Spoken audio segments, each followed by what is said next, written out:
The question is not, will the Knicks win the Eastern Conference Finals? The question is, will the Knicks win the Eastern Conference Finals tonight? Well, history is in their favor. We're going to talk about it right here in this video. The Knicks will be a 2.5-point road favorite. Total sits at 217.5, and the Knicks won Game 3 in a blowout by a score of 121-108. The Knicks shot 56% from the field, 39% from beyond the arc, and this team leads the playoffs, shooting 51.7% from the field and 39.6% from three-point range. So despite the fact that the Knicks shot out the lights in Game 3, we're not expecting regression to the mean because that's close to the mean for the Knicks. And that brings me to a comment I got on yesterday's video. I mentioned that the Oklahoma City Thunder shot 45% from three-point range in Game 3, and they were due for some regression to the mean in Game 4. And I don't know what they're teaching the kids in school, but apparently that's a controversial thing to suggest. And this guy by the name of Nick says Oklahoma City is just better. They have more of everything, and cannot believe that. And you cannot believe just because Oklahoma City shot good that they will not hit their shots again in Game 4.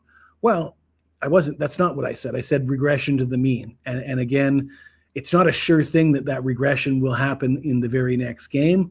But when you hit 45%, and that's well above your average, eventually it will come back down to the average. That's just the way things work. And the fact that they're not teaching the kids that in school, can't believe it. But anyways, let's get back into this analysis. Jalen Brunson scored 30 points on 10 of 19 shooting, 0 of 4 from three-point range in Game 3. But perhaps more significant than the play of Jalen Brunson was OG Anunoby. He scored 21 points. He had 7 rebounds and 4 assists, 6 of 10 from the field, 3 of 4 from beyond the arc. He played 31 minutes. He appears to be fully healthy at 100%, which is big news for the New York Knicks. He's shooting out the lights in the playoffs. He's averaging 59% from the field and 51% from three-point range. He's averaging 19.9 points per game in the postseason, 6.9 rebounds, 1.7 assists.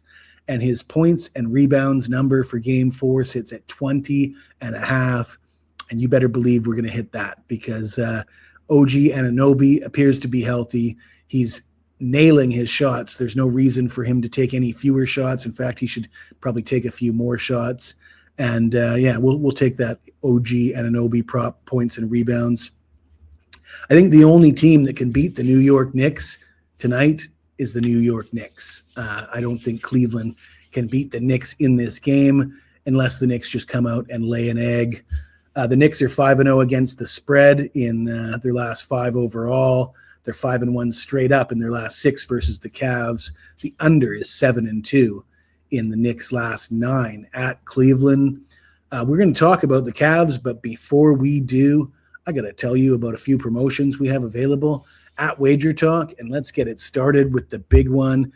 $999, 365 days, every single play in every sport from myself or from any other handicapper at Picks and Parlays. You got to get this at Picks and Parlays. It's not on the Wager Talk page. Why should you get this from me? Well, yeah, I did lose Game 3 of this Cavs series. I had the Cavs. A few people said that was a bad call. I don't think it was a bad call. Not every loss is a bad bet. You know, sometimes you make a good bet and it just doesn't pan out. And that's the way I'm chalking up Game 3 of this series. By the way, if you've been following me in this series, you got pending bets on the Knicks. If you've been following me in the Western Conference Finals, you got pending bets on the Spurs, plus a game and a half in the series.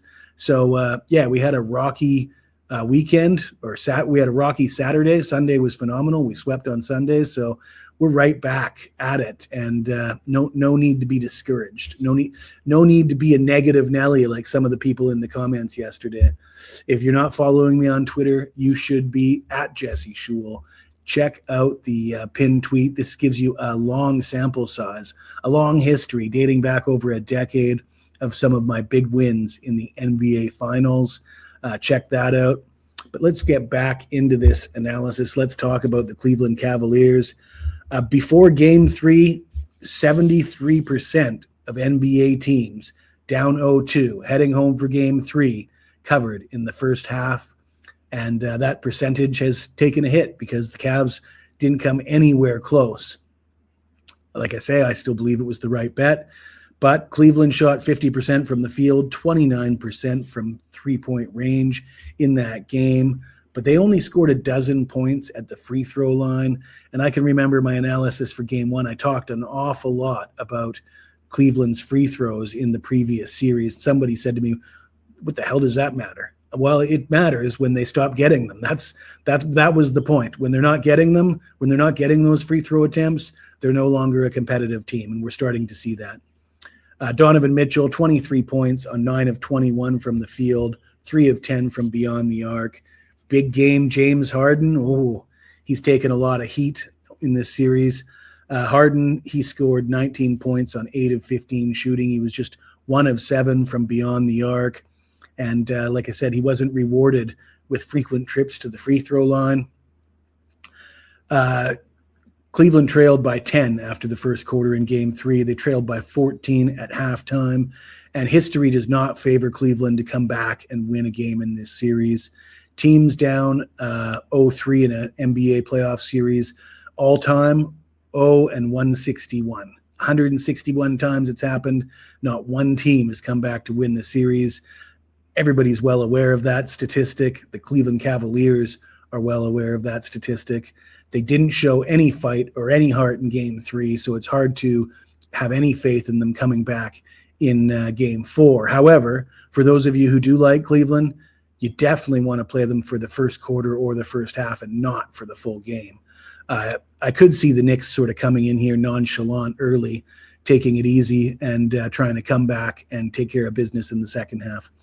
The under is 13-5 in the last 18 head-to-head meetings between these two teams. However, the over is 5-1 in the last 6 home games for the Cleveland Cavaliers. The last time we saw a team down 0-3 in the Eastern Conference Finals playing at home in Game 4, it was the Indiana Pacers and the Celtics. The Pacers were down 0-3 at home in Game 4. And if you look at what happened in that series, Game 1 was similar to Game 1 of this series. The Pacers lost on the road in overtime. Game 2, they got blown out. They lost Game 2 by 16 points. Now, where it becomes not the same is the Pacers almost won Game 3. They lost that one in a squeaker. They lost by 3 points. And then they came to play in Game 4. They tried their best to avoid the sweep. They almost pulled out the victory, but they ended up losing that game by 3 points. That was a bit of a different series, though. I'm not sure I would compare this version of the Cleveland Cavaliers to the Indiana Pacers that went on to go to the finals the following season. The bet for this game, it's got to be the Knicks. Knicks on the money line. Like I said, teams in this situation close out probably 65 to 70% of the time, and the Knicks are on fire right now. I'm not stepping in front of them. But perhaps the better bet is the OG Anunoby prop over 20.5 points and rebounds. That has hit in 11 of his last 15 games. I think that number is artificially low because of the hamstring injury, but apparently the hamstring injury isn't as big of a concern anymore, and the Knicks are looking good. So if you like this video, smash that like button, subscribe to the channel. You got anything to say to me, even if it's nasty, hit me up in the comments below, and I'll get back to you as soon as I can.